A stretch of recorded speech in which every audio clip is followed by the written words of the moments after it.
ಹಲೋಸ್ welcome back to my YouTube channel. ಇವತ್ತಿನ ವ್ಲಾಗಲ್ಲಿ ಏನಿದೆ ಅಂತ ಆಲ್ರೆಡಿ ನೀವು ತಮ್ಮನೆಲ್ಲ ನೋಡಿರ್ತಾರೆ. ನಾನು ಸುಮ್ಮನೆ ಅದನ್ನು ಹೇಳಿ ನಿಮ್ಮ ಟೈಮು ವೇಸ್ಟ್ ಮಾಡಿ ನನ್ನ ಟೈಮು ವೇಸ್ಟ್ ಮಾಡ್ಕೊಳ್ಳಲ್ಲ. ಸೊ ಇವತ್ತಿನ ವ್ಲಾಗಲ್ಲಿ it's all about the passport verification process ಬಗ್ಗೆ. ಪಾಸ್ಪೋರ್ಟ್ ಹೇಗೆ ಮಾಡಿಸೋದು, ಏನು ಅದ್ರ ನೆಕ್ಸ್ಟ್ ಸ್ಟೆಪ್, ಏನು ಎಲ್ಲಿ ಅಪ್ಲೈ ಮಾಡೋದು, ನೆಕ್ಸ್ಟ್ ಎಲ್ಲಿ ವೆರಿಫಿಕೇಷನ್ ಮಾಡೋದು, ಅದಾದಮೇಲೆ ಎಲ್ಲಿಗೆ ಹೋಗಬೇಕು, ಯಾವಾಗ ಬರುತ್ತೆ, ಎಷ್ಟು ದಿನಕ್ಕೆ ಬರುತ್ತೆ, ಅದ್ರ ಬಗ್ಗೆ ಎಲ್ಲ ನಾನು ಇವತ್ತು ಸ್ಟೆಪ್ ಬೈ ಸ್ಟೆಪ್ ಹೇಳ್ತೇನೆ. ಓಕೆನಾ? ಅದು ಏನೇನು ಸ್ಟೆಪ್ ಇದೆ ನಾನು ಎಲ್ಲದೂ ಒಂದು ಕಡೆ ಬರ್ಕೊಂಡು ಇಟ್ಕೊಂಡಿದ್ದೀನಿ. ಸೊ ದಟ್ ನಾನು ಯಾವ ಪಾಯಿಂಟ್ನು ಮಿಸ್ ಮಾಡಬಾರ್ದು. ಯಾಕಂದರೆ ತುಂಬ ಇಂಪಾರ್ಟೆಂಟ್ ಸ್ಟೆಪ್ಸ್ ಇವೆಲ್ಲ. ಈಗ ಸುಮ್ಮನೆ ಒಂದು ಸ್ಟೆಪ್ ನಾನು ಮಿಸ್ ಮಾಡಿದರೆ, ಇಲ್ಲ ಒಂದು ಡಾಕ್ಯುಮೆಂಟ್ ನಾನು ಮಿಸ್ ಮಾಡಿದರೆ ನಿಮ್ಗೆ ಕನ್ಫ್ಯೂಸ್ ಆಗುತ್ತೆ ಏನು ತೊಗೊಂಡೋಗ್ಬೇಕು ಏನಿಲ್ಲ ಅಂತ. ಸೊ ಎಲ್ಲದನ್ನೂ ಒಂದು ಕಡೆ ಬರೆದಿಟ್ಟಿದ್ದೀನಿ. So that I would remember it. So that ಎಲ್ಲದೂ ಒಂದು ಕಡೆ ಬರೆದಿಟ್ಟಿದ್ದೀನಿ, ನಾನು ಯಾವುದನ್ನೂ ಪಾಯಿಂಟ್ಸ್ ಮಿಸ್ ಮಾಡಬಾರ್ದು ಅಂತ ಹೇಳಿಬಿಟ್ಟು. ಈಗ ಓಕೆ, ಈ ಪಾಸ್ಪೋರ್ಟ್ ಮಾಡಿಸೋದ್ರಲ್ಲಿ ಮೇನ್ 3 ಸ್ಟೆಪ್ಸ್. ಅದರಲ್ಲಿ step 1 that is the application process. ಏನಪ್ಪ ಇರುತ್ತೆ ಅಪ್ಲಿಕೇಶನ್ ಪ್ರೋಸೆಸ್ ಅಂದರೆ ತುಂಬ ಸಿಂಪಲ್. ಅದು ನೀವು ಸೈಬರಲ್ಲಿ ಹೋಗಿ ಅಪ್ಲೈ ಮಾಡ್ಬೋದು, ಇಲ್ಲ ನೀವು ಮನೇಲೇ ಕುತ್ಕೊಂಡು ಅಪ್ಲೈ ಮಾಡ್ಬೋದು. ನಾನು ಪರ್ಸ್ನಲಾಗಿ ಇರ್ತಾ ಇದ್ದೀನಿ. ನಾನು ಸ್ವಲ್ಪ ನಿಮಗೆ ಗೊತ್ತಲ್ಲ ಎಲ್ಲದರಲ್ಲೂ ಕ್ಲಮ್ಸಿ ಇದ್ದೀನಿ ಸ್ವಲ್ಪ. ಅದಕ್ಕೋಸ್ಕರ ನಾನು ಸುಮ್ಮನೆ ಏನಕ್ಕೆ ರಿಸ್ಕ್ ತೊಗೊಳೋದು ಅಂತ ಹೇಳ್ಬಿಟ್ಟು ಸೈಬರಿಗೆ ಹೋಗಿದ್ದೆ. ಫಸ್ಟ್ ಸ್ಟೆಪ್ ಏನೂ ಇಲ್ಲ, ಫುಲ್ ಸಿಂಪಲ್. ಅದು ನೀವು ಹೆಂಗೆ SST ಸ್ಕಾಲರ್ಶಿಪ್ ಆಗಿರ್ಬೋದು, ಬೇರೆ ಏನಾದರೂ ಆಗಿರ್ಬೋದು, ನೀವು ಹೆಂಗೆ ಅಪ್ಲೈ ಮಾಡ್ತೀರ ಮನೇಲಿ ಅದೇ ಥರ ಲ್ಯಾಪ್ಟಾಪಲ್ಲಿ ಒಂದು ಪೋರ್ಟಲ್ ಇದೆ. ನನ್ನ ಪೋರ್ಟಲ್ ಆಮೇಲೆ ನಾನು ಕಮೆಂಟ್ ಬಾಕ್ಸಲ್ಲಿ ಇಲ್ಲ ಡಿಸ್ಕ್ರಿಪ್ಷನಲ್ಲಿ ಹಾಕಿರ್ತೀನಿ. ಆ ಪೋರ್ಟಲಿಗೆ ಹೋಗಿ ನೀವು ಅಪ್ಲೈ ಮಾಡಿದರೆ ಆಯಿತು. ಫಸ್ಟ್ ರಿಜಿಸ್ಟ್ರೇಷನ್ ಆಗಿಬಿಟ್ಟು ಆಮೇಲೆ ಅಪ್ಲೈ ಮಾಡಬೇಕು. ನಿಮಗೆ ಅಪ್ಲಿಕೇಶನ್ ಪ್ರೊಸೆಸಲ್ಲಿ ಏನಾದ್ರು ಡೌಟ್ ಇದ್ದರೆ ನೀವು ಬಂದು ಪರ್ಸ್ನಲಾಗಿ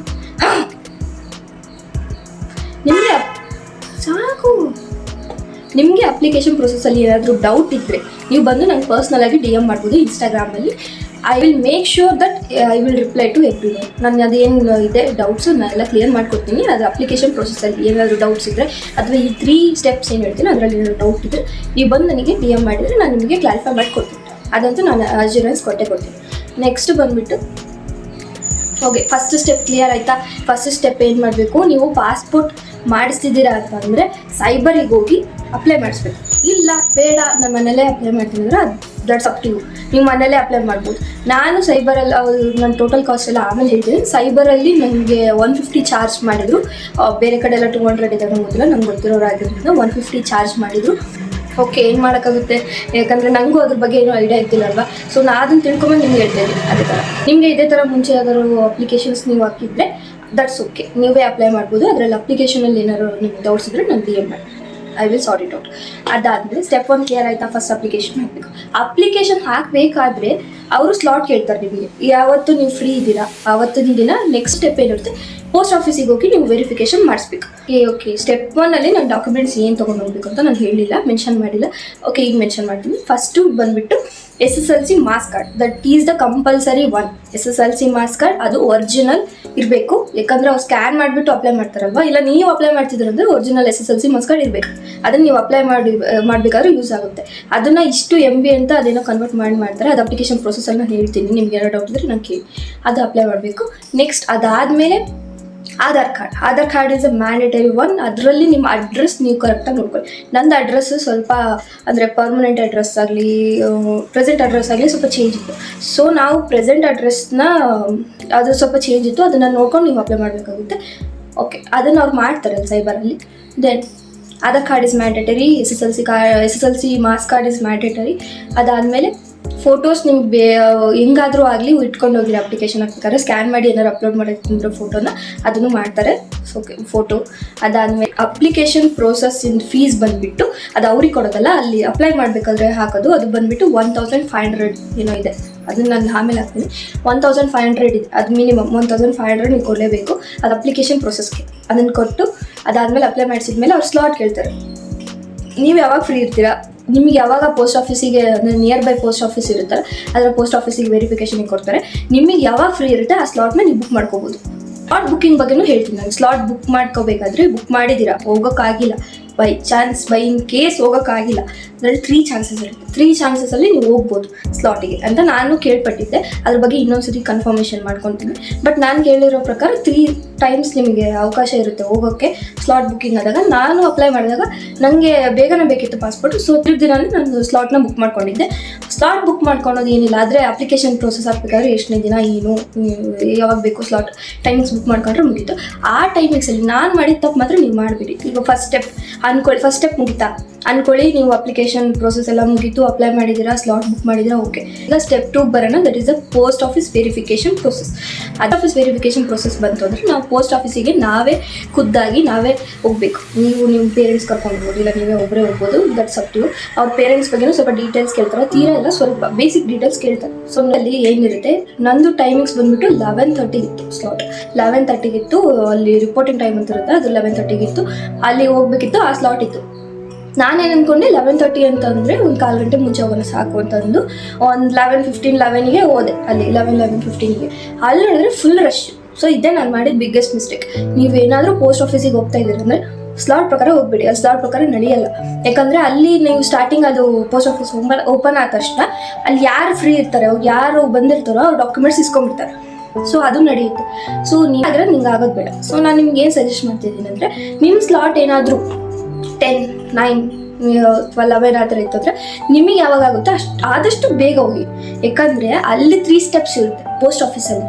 ಒಬ್ಬರು ಡಾಕ್ಯುಮೆಂಟ್ಸ್ ಕಲೆಕ್ಟ್ ಮಾಡ್ತಿರ್ತಾರೆ, ಹೋದ ತಕ್ಷಣ ಅದನ್ನು ಡಾಕ್ಯುಮೆಂಟ್ ವೆರಿಫೈ ಮಾಡ್ಕೊಂಡು ಕಲೆಕ್ಟ್ ಮಾಡ್ತಿರ್ತಾರೆ. ಇನ್ನೊಬ್ಬರು ಅಲ್ಲಿ ಹೋಗಿ ನೆಕ್ಸ್ಟ್ ಅದಾದಮೇಲೆ ಮತ್ತೆ ಕರೀತಾರೆ, ಎಲ್ಲರದು ಆದಮೇಲೆ ಅಲ್ಲಿ ಏನೋ ಫೋಟೋ ಸೆಕ್ಷನಿಗೆ ಕರೀತಾರೆ. ಅದೆಲ್ಲ ಆದಮೇಲೆ ಇನ್ನೊಬ್ಬರು ಬಯೋಮೆಟ್ರಿಕ್ಸಿಗೆ ಕೇಳ್ತಿರ್ತಾರೆ. ಆ ಥರ ಇರುತ್ತೆ 3 ಪ್ರೋಸೆಸ್, ಅಲ್ಲೂ 3 ಸ್ಟೆಪ್ಸ್ ಇರುತ್ತೆ. ಮತ್ತು ಅದಕ್ಕೆ ಹೇಳ್ತಾ ಇರೋದು, ಲೇಟ್ ಮಾಡ್ಕೊಬೇಡಿ, ಬೇಗ ಹೋಗಿ. ಆದಷ್ಟು ಆಯಿತಾ ಬೇಗನೆ ಹೋಗಿ. ಅದು ಯಾವಾಗ ಓಪನ್ ಆಗುತ್ತೋ ಅವಾಗೇ ಹೋದ್ರೇ ಅದು ಸ್ಲಾಟ್ ಪ್ರಕಾರ ಏನಿಲ್ಲ. ಅವಾಗ ನೀವು ಯಾರು ಹೋಗಿರ್ತೀರ ಅದು ಫಸ್ಟ್ ಪ್ರಿಯಾರಿಟಿ ಬೇಸ್ಡ್ ಹೋಗಿರುತ್ತೆ, ಫಸ್ಟ್ ಕಮ್ ಫಸ್ಟ್ ಸರ್ವ್ ಥರ ಆಗಿಬಿಡುತ್ತೆ. ನನಗೂ ಹಂಗೆ ಆಗಿತ್ತು, ನಂಗೆ ಗೊತ್ತಿರಲಿಲ್ಲ. ಸೊ ಲೇಟಾಗಿ ಹೋಗಿ ಅದೊಂದು ಮಿಸ್ಟೇಕ್ ಆಗಿತ್ತು. ಅದೊಂದು ಮಿಸ್ಟೇಕ್ ನೀವು ಮಾಡಬೇಡಿ ಅಂತ ನಾನು ಹೇಳ್ತಾ ಇರೋದು ಅಷ್ಟೇ, ಇನ್ನೇನಿಲ್ಲ. ಓಕೆ, ಸ್ಟೆಪ್ 2 ಅಲ್ಲಿ ಏನೇನು ಡಾಕ್ಯುಮೆಂಟ್ಸ್ ತೊಗೊಂಡು ಹೋಗ್ಬೇಕು ಅಂತ ನಾನು ಮೆನ್ಷನ್ ಮಾಡಿಲ್ಲ, ಈಗ ಹೇಳ್ತಾ ಇದ್ದೀನಿ. ಅದರಲ್ಲಿ ಡಾಕ್ಯುಮೆಂಟ್ಸ್ ಬಂದುಬಿಟ್ಟು ಆಧಾರ್ ಕಾರ್ಡ್, ಇದೀಗ ಹೇಳ್ತಾ ಇರೋದೆಲ್ಲ original. Aadhaar card, marks card and 2 passport size photos.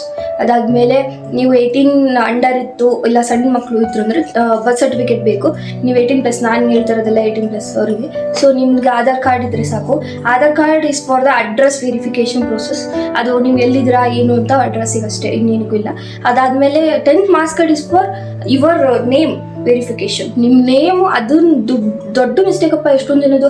10th marks card, Aadhaar card ಅದೆಲ್ಲ ಚೇಂಜ್ ಇರುತ್ತೆ. ನೀವು ಅದೆಲ್ಲ ತುಂಬ ಸ್ವಲ್ಪ ಪ್ರಾಬ್ಲಮ್ ಆಗೋದೇ ಇಲ್ಲ ಅಂತಲ್ಲ, ಪ್ರಾಬ್ಲಮ್ ಇರುತ್ತೆ. ನೀವು so make sure 10th marks ಕಾರ್ಡಲ್ಲಿ, ಆಧಾರ್ ಕಾರ್ಡಲ್ಲಿ ನಿಮ್ಮ ನೇಮು ಎಲ್ಲ ಸೇಮ್ ಇರಲಿ. ಓಕೆ, ನಿಮಗೆ ಇನ್ನೊಂದು ಐಡೆಂಟಿಟಿ ಪ್ರೂಫ್ ಬೇಕಂದರೆ ಪಾನ್ ಕಾರ್ಡ್ ತೊಗೊಂಡೋಗಿ. ನೀವು ಅಪ್ಲಿಕೇಶನ್ ಪ್ರೋಸೆಸ್ಸಲ್ಲಿ ಕೇಳುತ್ತೆ ಏನೇನು ನೀವು ಡಾಕ್ಯುಮೆಂಟ್ಸ್ ಕೊಡ್ತಾ ಇದ್ದೀರಾ, ಅಡ್ರೆಸ್ ಪ್ರೂಫಿಗೆ ಏನು ಕೊಡ್ತೀರಾ, ಅವ್ರಿಗೆ ಅಪ್ಲೈ ಮಾಡಬೇಕಾದ್ರೆ ಅವ್ರಿಗೆ ಕೇಳಿಲ್ಲ, ನೀವು ಅಪ್ಲೈ ಮಾಡ್ತಿದ್ರೆ ನಿಮ್ಗೆ ಗೊತ್ತಿರುತ್ತೆ ಏನೇನು ತೊಗೊಂಡೋಗ್ಬೇಕಂತ. Size photos is mandatory. ಆ ಪಾಸ್ಪೋರ್ಟ್ ಸೈಜ್ ಫೋಟೋಸು ಹೆಂಗಿರುತ್ತೆ ನೀವು ಹಂಗೆ ಓದಿರಬೇಕು. ಅಪಿಯರೆನ್ಸ್ ಎಲ್ಲ ಚೇಂಜ್ ಮಾಡ್ಕೊಂಡು ಹೋಗೋಂಗಿಲ್ಲ. ಆ ಥರ ತೀರಾ ಯಾರೂ ಮಾಡಲ್ಲ, ಗೊತ್ತು. ಐ ಆಮ್ ಜಸ್ಟ್ ಟೆಲ್ಲಿಂಗ್, ಅದು ಏನಿದೆ ಅದು ಅಪಿಯರೆನ್ಸ್ ಎಲ್ಲ ಚೇಂಜ್ ಆಗೋಂಗಿಲ್ಲ. ಅದರಲ್ಲಿ ಹೆಂಗಿರುತ್ತೆ ಅದು. ಇದರಲ್ಲಿ ಪೋಸ್ಟ್ ಆಫೀಸ್ ವೆರಿಫಿಕೇಷನ್ ಮಾತ್ರ ಸೀರಿಯಸ್ ಆಗಿ ನಡೆಯುತ್ತೆ. ಅಲ್ಲೂ ರಶ್ಶು ಇರುತ್ತೆ, ಅದೇ ಹೇಳಿದ್ನಲ್ಲ, ಬೇಗನೆ ಹೋದರೆ ನಿಮಗೆ ಚೆನ್ನಾಗಿ ಬೇಗ ಆಗುತ್ತೆ. ಓಕೆ, ಇವಾಗ ಡಾಕ್ಯುಮೆಂಟ್ಸ್ ಏನೇನು ತೊಗೊಂಡು ಹೋಗ್ಬೇಕಂತ ಗೊತ್ತಾಯ್ತಾ. ನೆಕ್ಸ್ಟ್ ಸ್ಟೆಪ್ 1 ಮುಗೀತು, ಸ್ಟೆಪ್ 2 ಮುಗೀತು. ಸ್ಟೆಪ್ 2 ಅಂದ್ಕೊಳ್ಳಿ, ಸ್ಟೆಪ್ 1 ಅಪ್ಲೈ ಮಾಡಿದ್ರಿ, ಸ್ಟೆಪ್ 2 ಸ್ಲಾಟ್ ಬುಕ್ ಮಾಡ್ಕೊಂಡು ಪ್ರೊಸೆಸಿಗೆ ಹೋದ್ರಿ. ಪೋಸ್ಟ್ ಆಫೀಸಲ್ಲಿ 3 ಸ್ಟೆಪ್ಸ್ ಇದೆ. ಒಂದು ಅವ್ರು ಹೋದ ತಕ್ಷಣ ಡಾಕ್ಯುಮೆಂಟ್ಸ್ ಕಲೆಕ್ಟ್ ಮಾಡ್ಕೊತಾರೆ. ಅಲ್ಲಿ ಪೋಸ್ಟ್ ಆಫೀಸಲ್ಲಿ ವೇರಿ ಆಗುತ್ತೆ, ಬಟ್ ನನಗೆ ಆಗಿರೋದು ನಾನು ಹೇಳ್ತಾರೆ. ಪೋಸ್ಟ್ ಆಫೀಸಲ್ಲಿ ಡಾಕ್ಯುಮೆಂಟ್ಸ್ ಕಲೆಕ್ಟ್ ಮಾಡ್ಕೋತಾರೆ. ಡಾಕ್ಯುಮೆಂಟ್ಸ್ ಆದ ತಕ್ಷಣ ಅಲ್ಲಿ ವೆರಿಫಿಕೇಷನಿಗೆ ಕರೀತಾರೆ. ಅಲ್ಲಿ ವೆರಿಫಿಕೇಷನಲ್ಲೂ ಹೇಳ್ತೀನಿ ಏನು ಕೇಳ್ತಾರೆ ಕ್ವಶನ್ಸ್ ಅಂತ. ಕ್ವಶನ್ಸ್ ಅಂದರೆ ತೀರಾ ಅಂಥ ಕ್ವಶನ್ಸ್ ಅಲ್ಲ. ನಿಮ್ಮ ನೇಮ್ ಇರುತ್ತಲ್ಲ, ಈಗ ಇನ್ ಕೇಸ್ ನನ್ನ ಫುಲ್ ನೇಮ್ ಬಂದುಬಿಟ್ಟು Jayashree P and first name is Jayashree and P is a sir name. ಅವ್ರಿಗೆ ಹೇಳ್ಬೇಕಾದ್ರೆ ಹಂಗೆ ಹೇಳ್ಬೇಕು. ಅವರು ಕೇಳ್ತಾರೆ, ಅವ್ರು ಕೇಳಿಲ್ಲ ಅಂದರೆ ನೀವು ಹೇಳಿ Jayashree P is a sir name. P ಅಂದರೆ ಏನು ಅಂತಲೂ ಹೇಳಬೇಕು. ಪಿ ಮೀನ್ಸ್ ಪ್ರಸನ್ನ ಕುಮಾರ್, ನಾನು ಅದನ್ನು ಹೇಳಬೇಕು ಪ್ರಸನ್ನ ಕುಮಾರ್. ಅವ್ರು ಪ್ರಸನ್ನ ಕುಮಾರ್ ವಿ ಅಂತ ಇರುತ್ತೆ. ವಿ ಅಂದರೆ ಏನು ಅಂತಲೂ ಹೇಳಬೇಕು. ಅವ್ರ ನೇಮ್ ಏನಿರುತ್ತೆ ಅದನ್ನು ಹೇಳಬೇಕು. ಓಕೆ, ನಮ್ಮಮ್ಮ ಹೆಸರು ಶೈಲಜಾ ಬಿ ಅಂತ ಹೇಳ್ತಿದ್ವಿ ಅಂದರೆ ಬಿ ಅಂದರೆ ಏನು ಕ್ಯಾರಿ ಆಗುತ್ತೆ, ಏನು ಮೀನಿಂಗ್ ಇದೆ ಅದನ್ನೂ ಹೇಳಬೇಕು ಅವರು. So these are the questions. ಅಲ್ಲಿ ವೆರಿಫಿಕೇಷನಲ್ಲಿ ಫೋಟೋ ತೆಗಿತಾರೆ ನಿಮ್ಮದು, ಅದೇ ಫೋಟೋನೇ ನಿಮ್ಮ ಪಾಸ್ಪೋರ್ಟಿಗೆ ಬರೋದು. ಅದೇ ಫೋಟೋನೇ ನಿಮ್ಮ ಪಾಸ್ಪೋರ್ಟಿಗೆ ಬರೋದು. ನೀವೇ ಇನ್ನೊಂದು ಏನಂದರೆ ನೀವು ಹೆಂಗೆ ರೆಡಿ ಆದ ಹೋದ್ರೂ ಹಂಗೆ ಬರೋದು ಫೋಟೋ. ಅದನ್ನು ನಾವು ಚೇಂಜ್ ಮಾಡೋಕ್ಕಾಗಲ್ಲ. ಸೊ ಎಷ್ಟು ಮಿನಿಮಲ್ ಆಗುತ್ತೆ ಅಷ್ಟು ಮಿನಿಮಲ್ ರೆಡಿಯಾಗಿ ಹೋಗಿ, ಪರವಾಗಿಲ್ಲ. ತೀರಾ ಆ ಥರ ಎಲ್ಲ ಆದ್ರೂ ಅದು ವೇಸ್ಟೇ ಅಲ್ಲಿ. ಯಾಕಂದರೆ ಅದು ಬರೋಂಗೆ ಬರೋದು ಫೋಟೋ. ಅದಾದಮೇಲೆ ನಾನು ಒರಿಜಿನಲ್ ಅಂತ ಹೇಳಿದ್ದೆ, ಒರಿಜಿನಲ್ ವಿತ್ 1 ಸೆಟ್ ಜೆರಾಕ್ಸ್ ನೀವು ತೊಗೊಂಡು ಹೋಗಲೇಬೇಕು. ಜೆರಾಕ್ಸ್ ಇಸ್ ಮ್ಯಾಂಡೇಟರಿ, ಯಾಕಂದ್ರೆ ಜೆರಾಕ್ಸ್ ಇಸ್ಕೋತಾರೆ ಅಲ್ಲಿ, ಇಸ್ಕೊಂಡು ಅದ್ರ ಮೇಲೆ ಸೀಲ್ ಆ್ಯಂಡ್ ಸೈನ್ ಮಾಡ್ತಾರೆ, ಅದು ಮ್ಯಾಂಡೇಟರಿ. ಸೊ ಜೆರಾಕ್ಸ್ನು 1 ಸೆಟ್, ನಾನು ಏನೇನು ಹೇಳಿದ್ದೀನಿ, 10th ಮಾರ್ಕ್ಸ್ ಕಾರ್ಡ್ ಆಗಲಿ, ಆಧಾರ್ ಕಾರ್ಡ್ ಆಗಲಿ, ಅಥವಾ ಪ್ಯಾನ್ ಕಾರ್ಡ್ ಆಗಲಿ, ಬೇರೆ ಏನಾದರೂ ಆಗಲಿ ನೀವು ತೊಗೊಂಡು ಹೋಗ್ತಿದ್ರೆ ಅಂದ್ರೆ 1 ಸೆಟ್ ಹೋಗ್ಲಿ, 2 ಸೆಟ್ ಇಟ್ಕೊಡ್ಬೇಕು ಹೆಂಗಾರಾಗಲಿ. ಇನ್ನೊಂದು ಏನಂತ ಹೇಳ್ಬೇಕಂದ್ರೆ, ನೀವು ಜೆರಾಕ್ಸ್ ಮಾಡಬೇಕಾದ್ರೂ ಎಷ್ಟು ಪ್ರಾಪರ್ ಆಗಿರಬೇಕು ಅಂತ ಅಂದರೆ, ನೀವು 10th marks card for example 10th marks ಕಾರ್ಡ್ನ ಜೆರಾಕ್ಸ್ ಮಾಡಿಸ್ತಾ ಇದ್ದೀರಾ, ಅದ್ರ ಸುತ್ತಲೂ ಬಾರ್ಡರ್ ಇರುತ್ತಲ್ಲ, ಬಾರ್ಡರ್ ಸಮೇತ ಕರೆಕ್ಟಾಗಿರ್ಬೇಕು. ನಂದು ಬಾರ್ಡರ್ ಇರಲಿಲ್ಲ, ಅರ್ಧ ಕಟ್ಟಾಗಿತ್ತು ಅಂತ ಮತ್ತೆ ಜೆರಾಕ್ಸ್ ಮಾಡಿಸ್ಕೊಂಬರ್ರಿ ಅಂತ ಹೇಳಿದ್ರು, ಅಲ್ಲೋಗಿ ಜೆರಾಕ್ಸ್ ಮಾಡಿಸ್ಕೊಂಡು ಬಂದ್ವಿ. ಅದು ಮ್ಯಾಂಡೇಟರಿ, ಕರೆಕ್ಟಾಗಿರ್ಬೇಕು. ನೀವು ಜೆರಾಕ್ಸ್ ಮಾಡಿಸ್ತಾ ಇದ್ದೀರಾ ಅಂದರೆ ಅದರಲ್ಲಿ ಫೋಟೋ ಫುಲ್ ಬ್ಲ್ಯಾಕಿಶ್ ಆಗಿ ನೀವು ಅಲ್ವೇ ಎಲ್ಲ ಥರ ಬರೋಂಗಿಲ್ಲ, ಅದು ಕರೆಕ್ಟಾಗಿ ಬರಬೇಕು. ನೀವು ಜೆರಾಕ್ಸ್ ಮಾಡಿಸ್ಬೇಕಾದ್ರೆ ಹೇಳಿ ಅವರು ಈ ಥರ ಮೆನ್ಷನ್ ಮಾಡಿ ಕರೆಕ್ಟಾಗಿ ಜೆರಾಕ್ಸ್ ಮಾಡಿಸ್ಕೊಂಡು ಹೋಗಿ. ಅಥವಾ ವೆರಿಫಿಕೇಷನ್ ಆಗಿರೋದು ಒಂದು ಫಾರ್ಮ್ ಬರುತ್ತೆ, ಅದನ್ನು ಕೊಡ್ತಾರೆ, ಅದ್ರ ಜೊತೆ ಡಾಕ್ಯುಮೆಂಟ್ಸ್ನು ನಿಮ್ಮ ಕೈಯಲ್ಲಿ ಕೊಡ್ತಾರೆ ಸ್ಟೆಪ್ಲರ್ ಮಾಡಿ, ಅದನ್ನು ನೀವು ತೊಗೊಂಡು ಹೋಗಿರಬೇಕು. ಅದನ್ನು ಇಷ್ಟ ಆಯ್ತಾ, ಸ್ಟೆಪ್ 2 ಇವಾಗ ಕಂಪ್ಲೀಟ್ ಆಯಿತು. ಸ್ಟೆಪ್ 2 ಮುಗಿಸೋಣ. ವೆರಿಫಿಕೇಷನ್ ಆಗಿ ಮನೆಗೆ ಬಂದ ಮೇಲೆ ಒಂದು 2 to 3 ಡೇಸ್ ಬಿಟ್ಟು, ಅಥವಾ ಒಂದು 3 ಡೇಸಲ್ಲೇ ಬರುತ್ತೆ. ನಂಗೆ 3 ಡೇಸಲ್ಲೇ ಬಂದಿತ್ತು, ಮುಗಿಸ್ಕೊಂಬಂದು ಒಂದು 2-3 ದಿನದಲ್ಲೇ ಬಂದಿತ್ತು. ಮೇಲ್ ಬರುತ್ತೆ, ಮೇಲ್ ಚೆಕ್ ಮಾಡ್ತಾರೆ. ಓಕೆ, ಸ್ಟೆಪ್ 3 ಏನಂತ ಹೇಳಿದ್ರೆ ಪೊಲೀಸ್ ವೆರಿಫಿಕೇಷನ್ ಪ್ರೊಸೆಸ್. ಮೇಲಲ್ಲಿ ಏನಂತ ಬಂದಿರುತ್ತೆ, ಪೊಲೀಸ್ ವೆರಿಫಿಕೇಷನ್ ಹ್ಯಾಸ್ ಬಿನ್ ಇನಿಷಿಯಲೈಸ್ಡ್ ಅಂತ ಬಂದಿರುತ್ತೆ. ನೀವು ಮನೆ ಹತ್ರ ಇರೋ ಪೊಲೀಸ್ ಸ್ಟೇಷನ್ ಕೊಟ್ಟಿರ್ತಾರೆ, ಅಲ್ಲಿ ಬಂದಿರುತ್ತೆ ಅಡ್ರೆಸ್, ಯಾವ ಪೊಲೀಸ್ ಸ್ಟೇಷನ್ ಏನು ಅಂತ ನೀವು ಕೊಟ್ಟಿರೋದೇ ಬಂದಿರುತ್ತೆ ಆಲ್ಮೋಸ್ಟ್ ಮನೆ ಹತ್ರ ಇರೋದು. ನಂದು ಬಂದಿತ್ತು Vidyanagar police station, for example Vidyanagar police station ಅಂತ ಬಂದಿರುತ್ತೆ ಅಡ್ರೆಸ್. ಓಕೆ, ನಾನೇನು ಅಂದ್ಕೊಂಡಿದ್ದೆ, ಮೇಲ್ ಬಂದು ಒಂದು ವೀಕ್, ಒಂದು 2-3 ಡೇಸ್ ಆದಮೇಲೆ ಕಾಲ್ ಮಾಡ್ತಾರೆ, ಪೊಲೀಸ್ ಸ್ಟೇಷನಿಂದ ಕಾಲ್ ಮಾಡ್ತಾರೆ. ಕಾಲ್ ಮಾಡಿದಾಗ ನಾವು ಹೋಗಿ ವೆರಿಫಿಕೇಷನ್ ಮಾಡಿಸ್ಕೊಂಡು ಬರಬೇಕು ಅಂತ ಅಂದ್ಕೊಂಡಿದ್ದೆ. ನಾನು 2 ಡೇಸ್ ಕಾದೆ, 3 ಡೇಸ್ ಕಾದೆ, ನನಗೆ ಕಾಲ್ ಬರಲಿಲ್ಲ. ಸೊ ನಾನೇನು ಅಂದ್ಕೊಂಡೆ, ನಂಗೆ ಅರ್ಜೆನ್ಸಿ ಇತ್ತು ಪಾಸ್ಪೋರ್ಟ್. ನಾನೇನು ಅಂದ್ಕೊಂಡೆ, ಸುಮ್ಮನೆ ನಾವೇ ಡಿಲೇ ಮಾಡ್ತಿದ್ದೀವಿ, ಇಲ್ಲೇ ಹತ್ರ ಇದೆ, ಹೋಗಿ ಕೇಳ್ಕೊಂಬಂದರೆ ಏನೂ ಆಗಲ್ಲ ಅಂತಂದು ಹೋದೆ. ನಾನು ಒಂದು 2 ಡೇಸ್ 3 ಡೇಸ್ ಬಿಟ್ಟು ಒಂದು 3 to 4 ಡೇಸೇ ಆಗಿತ್ತು ಆಲ್ಮೋಸ್ಟ್. ನಾನು ನನ್ನ ಫಾದರ್ ಆಬ್ವಿಯಸ್ಲಿ ನಮ್ಮ ಪಪ್ಪನ ಕರ್ಕೊಂಡು ನಾನು ಪೊಲೀಸ್ ಸ್ಟೇಷನಿಗೆ ಹೋದೆ. ಪೊಲೀಸ್ ಸ್ಟೇಷನಿಗೆ ಹೋಗ್ಬೇಕಾದ್ರೆ ಏನೇನು ಡಾಕ್ಯುಮೆಂಟ್ಸ್ ಬೇಕು ಅದನ್ನು ಹೇಳ್ತೀನಿ. Original 10th marks card and Aadhaar card and 2 passport size photos is mandatory. ಅವ್ರು ಇಸ್ಕೋತಾರೆ ಪಾಸ್ಪೋರ್ಟ್ ಸೈಜ್ ಫೋಟೋ, ಅವರಿಗೆ ಬೇಕು ಅಲ್ಲಿ ಸ್ಟಿಕ್ ಮಾಡೋಕ್ಕೆ ಅಪ್ಲಿಕೇಶನ್ ಮೇಲೆ. ಸೊ ಅವ್ರು ಇಸ್ಕೋತಾರೆ, ಪಾಸ್ಪೋರ್ಟ್ ಸೈಜ್ ಇಸ್ ಮ್ಯಾಂಡೇಟರಿ. ನಾನು ಅದು ಅಲ್ಲೆಲ್ಲ ಇಸ್ಕೊಳ್ಳೋದು 1, 2. ಬಟ್ ನಾನು ಏನಕ್ಕೆ 2 ಹೇಳ್ತಾ ಇದ್ದೀನಿ ಅಂದರೆ, ಎಮರ್ಜೆನ್ಸಿ ನೀವು ಅಲ್ಲೋದ್ರೆ ವಾಪಸ್ ಬರೋಕ್ಕಾಗಲ್ಲ, ಸುಮ್ಮನೆ ಅಲ್ಲಿ ಬಿಟ್ಟು ಬಂದೇ ಮಾಡಿದೆ ಅಂತ ಹೇಳಿದರೆ ಅಲ್ಲಿ ಹೋಗುತ್ತೆ. So 2 passport size photo, Aadhaar card and SSLC marks card for name verification process, ಇಷ್ಟು ಬೇಕು. ಅದರಲ್ಲಿ 1 ಸೆಟ್ ಜೆರಾಕ್ಸ್ ಇಟ್ಕೊಂಡೋಗಿ, ಆಧಾರ್ ಕಾರ್ಡ್ ಜೆರಾಕ್ಸ್ ಇಸ್ಕೋತಾರೆ, ಪಾಸ್ಪೋರ್ಟ್ ಸೈಜ್ ಫೋಟೋಸ್ ಇಸ್ಕೋತಾರೆ. 10th ಮಾರ್ಕ್ಸ್ ಕಾರ್ಡ್ ಜೆರಾಕ್ಸ್ ನಂಗೆ ಗೊತ್ತಿಲ್ಲ, ನನಗೇನು ಇಸ್ಕೊಂಡಿಲ್ಲ, ನಿಮ್ಗೆ ಗೊತ್ತಿಲ್ಲ, ಪೊಲೀಸ್ ಸ್ಟೇಷನಿಗೆ ಬೇರೆ ಆಗ್ಬೋದು. ಸೊ ಆ ಪ್ಯಾನ್ ಕಾರ್ಡು ಒಂದು ಇಟ್ಕೊಂಡೋಗಿ. ನಾನು ಡಾಕ್ಯುಮೆಂಟ್ಸ್ ಅಂತ ಬಂದರೆ ಎಲ್ಲದೂ 1 ಸೆಟ್ ಜೆರಾಕ್ಸು, ಎಲ್ಲದೂ 2 ಸೆಟ್ ಜೆರಾಕ್ಸು, ಒರಿಜಿನಲ್ಲು ಎಲ್ಲ ಇಟ್ಕೊಂಡೋಗಿರ್ತೀನಿ. ಯಾಕಂದರೆ ಇನ್ ಕೇಸ್ ಯಾವುದಾದ್ರೂ ಎಕ್ಸ್ಟ್ರಾ ಕೇಳಿದ್ರು ನನ್ನ ಬ್ಯಾಗಲ್ಲಿ ಇರಬೇಕದು, ಇಲ್ಲಾಂದರೆ ಸುಮ್ಮನೆ ಬಂದು ಹೋಗೋಕ್ಕಾಗಲ್ಲ, ಅದು ಟೈಮ್ ಕಿಲ್ಲಿಂಗ್ ಪ್ರೊಸೆಸ್ ಆಗುತ್ತೆ. ಅದಕ್ಕೆ ಬಗ್ಗೆ ಕೆಲವು ಪೊಲೀಸ್ ಸ್ಟೇಷನಲ್ಲಿ ಸಾಕ್ಷಿ ಕೇಳ್ಬೋದು, ಬಟ್ ನಮ್ಮ ಇಲ್ಲಿ ವಿದ್ಯಾನಗರ ಪೊಲೀಸ್ ಸ್ಟೇಷನಲ್ಲಿ ಏನೂ ಕೇಳಲಿಲ್ಲ. They are being very friendly with us, ಏನೂ ಕೇಳಲಿಲ್ಲ ಅದ್ರ ಬಗ್ಗೆ. ಹೋದ ತಕ್ಷಣ ಒಂದು 10-15 ಮಿನಿಟ್ಸಲ್ಲೇ ನನ್ನ ಕೆಲಸ ಮುಗಿದೋಯ್ತು. ಹೋಗಿದ್ದೆ, ಅಲ್ಲಿ ಏನು ವೆರಿಫಿಕೇಷನ್ ಇತ್ತು ಕೇಳಿದೆ, ಅದ್ರ ಬಗ್ಗೆ ಸರ್ಚ್ ಮಾಡಿಸಿದೆ, ಅಲ್ಲಿತ್ತು ನನ್ನ ಅಪ್ಲಿಕೇಶನ್. ಸೊ ಅವ್ರು ಏನೂ ಇಲ್ಲ, ವೆರಿಫೈ ಮಾಡಿದರು. ನನ್ನ ತಮ್ ತೊಗೊಂಡ್ರು ಆ್ಯಂಡ್ 3 ಸಿಗ್ನೇಚರ್ಸ್, 3 ಥಂಬ್ ಇಂಪ್ರೆಷನ್ಸ್ ತೊಗೊಂಡ ಮೇಲೆ ಮುಗೀತು. ಅಲ್ಲಿ ಸ್ಟೆಪ್ 3 ಕಂಪ್ಲೀಟ್ ಆಯಿತು. ಈಗ ಸ್ಟೆಪ್ 1 ನೀವು ಅಪ್ಲೈ ಮಾಡಿದ್ರಿ ಅಂದ್ಕೊಳ್ಳೋಣ, ಅದಾದಮೇಲೆ ಪೋಸ್ಟ್ ಆಫೀಸ್ ವೆರಿಫಿಕೇಷನ್ ಆಯಿತು ಅಂದ್ಕೊಳ್ಳೋಣ, ಅದಾದಮೇಲೆ ಪೊಲೀಸ್ ವೆರಿಫಿಕೇಷನು ಆಯಿತು ಅಂತ ಅಂದ್ಕೊಳ್ಳೋಣ. Thank God they didn't even charge 1 rupee from us. Charge ಮಾಡಬಾರ್ದು ಹಂಗೆ ನೋಡಿದರೆ, ಬಟ್ ಏನು ಮಾಡೋಕ್ಕಾಗಲ್ಲ, ಕೆಲವ್ರು ಚಾರ್ಜ್ ಮಾಡ್ತಾರೆ, ಅದ್ರ ಬಗ್ಗೆ ನಾನು ಮಾತಾಡೋಕ್ಕೆ ಹೋಗೋದು. ಬಟ್ ಅವ್ರೇನೋ 1 ರೂಪಾಯಿನೂ ಚಾರ್ಜ್ ಮಾಡಲಿಲ್ಲ ನನ್ನ ಪೊಲೀಸ್ ಸ್ಟೇಷನಲ್ಲಿ. ಅದು 10 ಮಿನಿಟ್ಸಲ್ಲಿ ನನ್ನ ಕೆಲಸ ಎಲ್ಲ ಮುಗೀತು. ಇನ್ನೆಲ್ಲ ನಿಮ್ಮ ಪಾಸ್ಪೋರ್ಟ್ ಬರೋಕ್ಕೆ ಒಂದು 15 ಡೇಸ್ ಆಗುತ್ತೆ ಅಂತ ಹೇಳ್ತಿದ್ದಾರೆ. ಇನ್ನೂ ಪಾಸ್ಪೋರ್ಟ್ ಬಂದಿಲ್ಲ, ಈಗ ಒಂದು 3 ಡೇಸ್ ಆಗಿರ್ಬೋದು ಅಷ್ಟೇ ಪೊಲೀಸ್ ವೆರಿಫಿಕೇಷನ್ ಮುಗಿಸ್ಕೊಂಬಂದು. ಇನ್ನೊಂದು ವೀಕಲ್ಲಿ ಪಾಸ್ಪೋರ್ಟ್ ಬರ್ಬೋದು ಅಂತ ಹೇಳಿದ್ದಾರೆ. ಎಲ್ಲಿ? ನಮ್ಮ ಪೋಸ್ಟ್ ಆಫೀಸಿಂದ ನಮ್ಮ ಅಡ್ರೆಸ್ಸಿಗೆ. ಮೀನ್ಸ್ ನೀವು ಅಪ್ಲೈ ಮಾಡ್ಬೇಕಾದ್ರೆ ಯಾವ ಅಡ್ರೆಸ್ ಕೊಟ್ಟಿರ್ತೀರೋ, ಯಾವ ಅಡ್ರೆಸ್ ಕೊಟ್ಟಿರ್ತೀರೋ ಆ ಅಡ್ರೆಸ್ಸಿಗೆ ನಿಮಗೆ ಪಾಸ್ಪೋರ್ಟ್ ಬರುತ್ತೆ. These are the steps. Passport ಈ ವೆರಿ ಇಂಪಾರ್ಟೆಂಟ್ ಕಂಡ್ರು. ನೀವು ಏನು ಅಂದ್ಕೊಂಡಿದ್ದೀರಾ, ನಾನು ಯಾವಾಗೋ ಫಾರಿನಿಗೆ ಹೋದರೆ ಮಾಡಿಸಿದ್ರೆ ಆಯಿತು, ಎಲ್ಲ ಹೋದರೆ ನೋಡಿದ್ರೆ ಆಯಿತು, ಆಮೇಲೆ ನೋಡಿದ್ರೆ ಆಯಿತು ಅಂತ ಅಂದ್ಕೊಂಡ್ರೆ ನಿಜ ಅಂದ್ಕೊಬೇಡಿ. ಇವತ್ತು ನಾನು ಹಂಗೆ ಅಂದ್ಕೊಂಡಿದ್ದೆ ಮುಂಚೆ, ಅದು ಬಂದಾಗ ನೋಡಿದ್ರೆ ಆಯಿತು, ಆ ಥರ ಹೇಳಿದ್ರೆ ನೋಡಿದ್ರೆ ಆಯಿತು, ಹಂಗೆ ಹಿಂಗೆ ಅಂತಲ್ಲ. ನಾನು ಏನಕ್ಕೆ ಇಷ್ಟೊಂದು ಅರ್ಜೆನ್ಸಿಲಿ ಪಾಸ್ಪೋರ್ಟ್ ಅಪ್ಲೈ ಮಾಡಿದೆ ಅಂದರೆ, I have A good dress. ನನಗೆ ಕ್ಯಾಂಪಸ್ ಸೆಲೆಕ್ಷನ್ ಆಯಿತು, ಅದು IBM ಕಂಪ್ನಿಗೆ. ಸೊ IBM ಅಂತಲ್ಲ, ಎಷ್ಟೊಂದು ಸಾಫ್ಟ್ವೇರ್ ಕಂಪ್ನೀಸಲ್ಲಿ ಇಷ್ಟೊಂದು ಸಾಫ್ಟ್ವೇರ್ ಕಂಪ್ನೀಸಲ್ಲಿ ಪಾಸ್ಪೋರ್ಟ್ ಈಸ್ ಮ್ಯಾಂಡೇಟರಿ ಸ್ಟೆಪ್.